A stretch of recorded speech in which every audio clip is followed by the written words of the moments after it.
Hola, a continuación voy a explicar nuestro proyecto de IA, conformado nuestro grupo por mí, David Crespo, Cristina Mejía y Melissa Fuentes. Eh, lo primero que hacemos es importar las librerías que vamos a utilizar a lo largo del proyecto y luego importamos los datos. Utilizamos los datos que funcionaban del corazón, Heart, y aquí podemos ver las columnas que estaban contenidas en el archivo. Eh, Luego pasamos el archivo a un data frame de pandas y aquí podemos ver todos los atributos que tenía, las columnas de la tabla. Y luego vamos a hacer la graficación de cada uno de esos atributos. Los que son numéricos van a ser histogramas, todos los que están a continuación.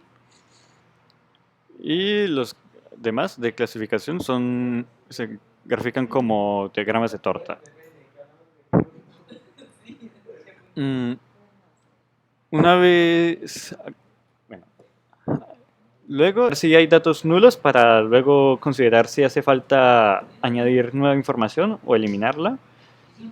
Y con esta función podemos ver que nos retorna las 303 filas por las 14 columnas, lo que significa que todos los datos están completos, por lo tanto no hay datos vacíos. Por lo que concluimos que no hacía falta hacer ninguna eliminación ni no hacía falta agregar nada más.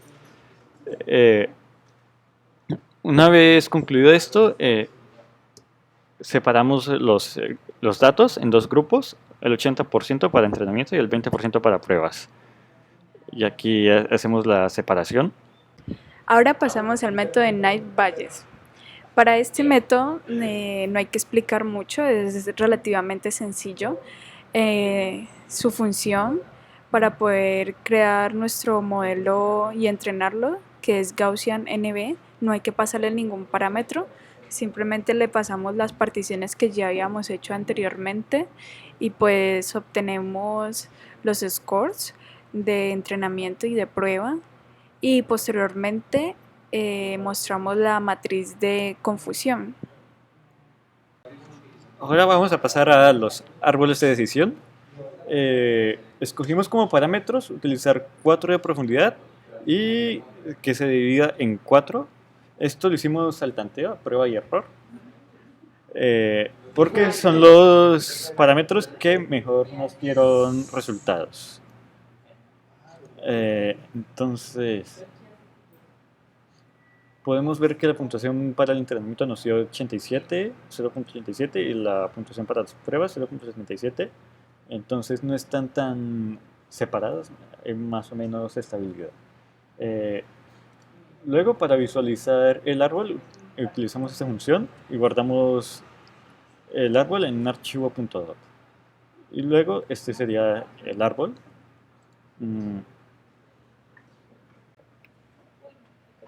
Para ver la imagen. Ya vi.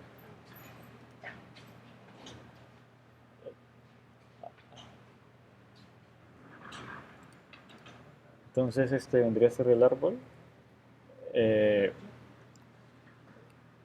Aquí como podemos ver, si este valor de aquí, CP, es menor a 0.5, menor o igual, entonces se va por aquí, y si es mayor, entonces se va por aquí. Samples es la cantidad de pruebas que hay en este nodo, y value significa 105 para los que son true y 137 para los que son false. Clase significa 1 cuando hay enfermedad de corazón y 0 cuando no. Y este vendría a ser el diagrama.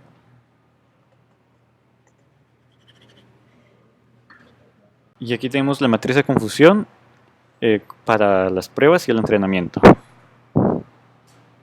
Bueno, entonces ahora tenemos la red neuronal. Para la red neuronal utilizamos NumPy para el manejo de los arrays y para poder hacer la red utilizamos Keras en lugar de TensorFlow, que consideramos que presentaba una mayor facilidad al momento de emplearla. Entonces lo primero que hacemos es crear un modelo vacío de tipo sequential acá arriba, y con esto crearemos una serie de capas. Las capas se añaden aquí en model.add.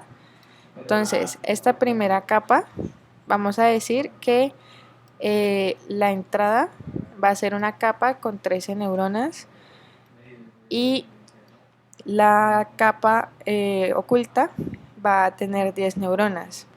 La activación para esta capa, estas capas de aquí y estas que es la capa de salida donde obtenemos los resultados, van a ser ReLU y Sigmoid.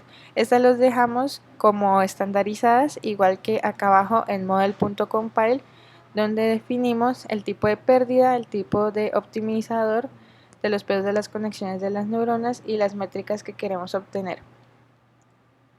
Entonces, utilizamos model.feed para las entradas y las salidas y la cantidad de iteraciones. Entonces aquí procedemos a evaluar el modelo.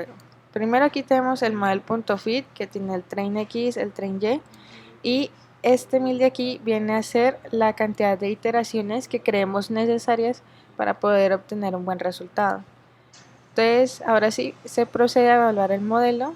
Entonces tenemos scores, es model.evaluate y tenemos los valores de test X y test Y. Entonces ahora, una vez que tenemos definido la cantidad de iteraciones que consideramos necesarias, procedemos a evaluar el modelo. Le pasamos al modelo los valores que queremos evaluar y a los valores que queremos llegar. Entonces, lo que nos va a mostrar al ejecutarlo nos da este resultado, que aquí se muestra el número de iteración en la que vamos. Entonces, si esta, por ejemplo, sería la iteración número 984 de 1000. Y aquí nos muestra que tiene una asertividad del 0.85. Entonces, cuando vamos a ver la exactitud en el entrenamiento, vemos que es un porcentaje bastante bajo de 0.13, y en cuanto a la exactitud de las pruebas es un valor de 0.78.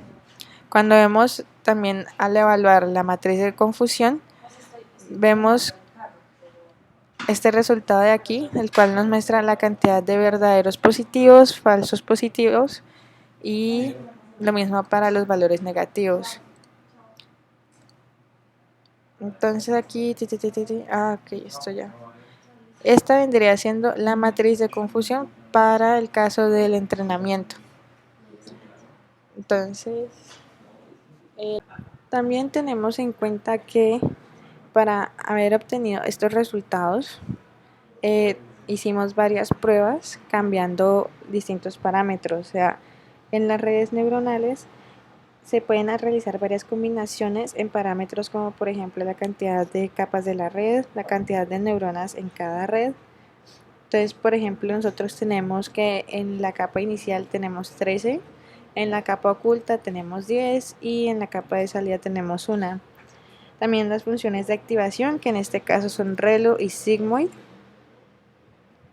y que al compilar el modelo podemos definir funciones de pérdida, optimizer y métricas, y al final también la cantidad de iteraciones de entrenamiento.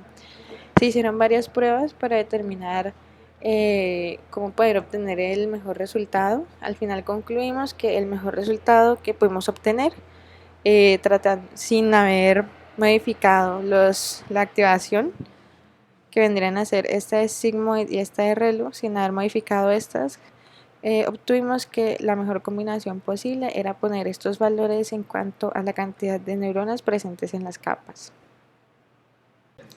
Entonces ahora, la comparación de los tres métodos, el score que sacamos de cada método nos indica la precisión con la cual trabaja, tanto en el momento de entrenamiento como en el de pruebas, siendo el mejor score aquel que se aproxime más al 1.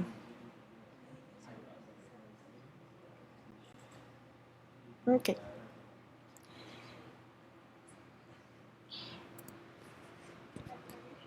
Ok. Entonces, el score para el árbol de decisión, vemos que el score de entrenamiento y el score de pruebas son valores cercanos a 1. Ah, mierda, un momentico. Es que creo que ahí toca devolverse. Ajá, ajá, ajá, ajá, ajá. Entonces, por ejemplo, vemos que para el árbol de decisión, la puntuación del entrenamiento y la puntuación para las pruebas son valores considerablemente altos, cercanos al 1. Para el caso de Valles, vemos que presenta una exactitud en entrenamiento y en prueba de un valor bastante similar e incluso de un valor mucho más alto que el de los árboles de decisión. Al entrar a evaluar las redes neuronales, vemos que la exactitud en el entrenamiento es un valor bastante bajo y a pesar de que la exactitud de las pruebas es un valor bastante alto. Entonces con esto podemos... Ajá, estoy quedando disfónica, ya nunca hablo tanto.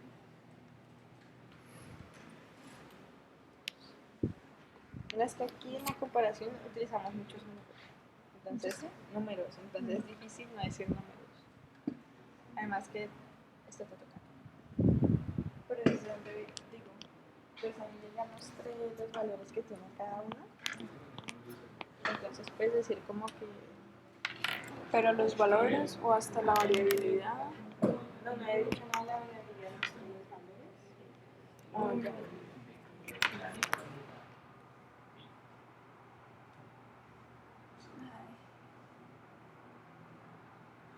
La buena edición.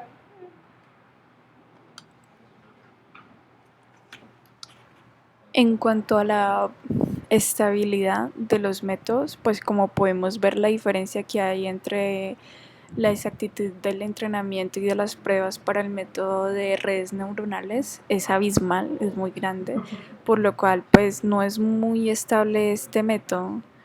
Y cuando pasamos a ver el del árbol de decisión, podemos ver que la diferencia es menor, no es tanto como la de redes neuronales, por lo que se puede decir que es más estable, al igual que con el método de Knight-Bayes, en el cual su diferencia es aún más menor que con el de árboles de decisión y redes neuronales.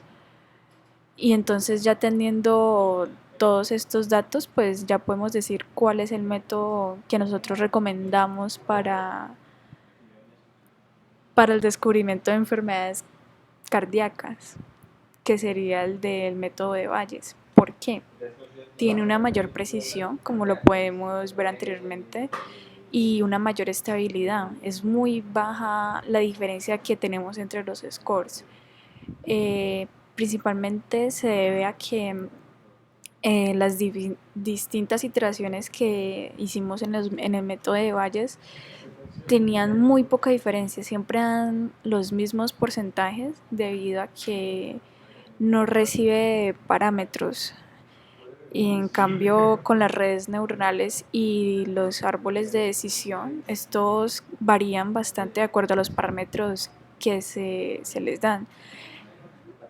Por ejemplo, para el árbol de decisión, de acuerdo a la profundidad y la cantidad de hijos, varía pues la precisión que éste tiene. Así el método de Bayes no sea muy interpretable en, en cuanto lo comparamos al método de árboles de decisión, en el cual sí podíamos ver claramente su interpretación graficando el árbol de decisión, pues finalmente decidimos que el mejor método a utilizar era el de Knight-Bayes. Gracias.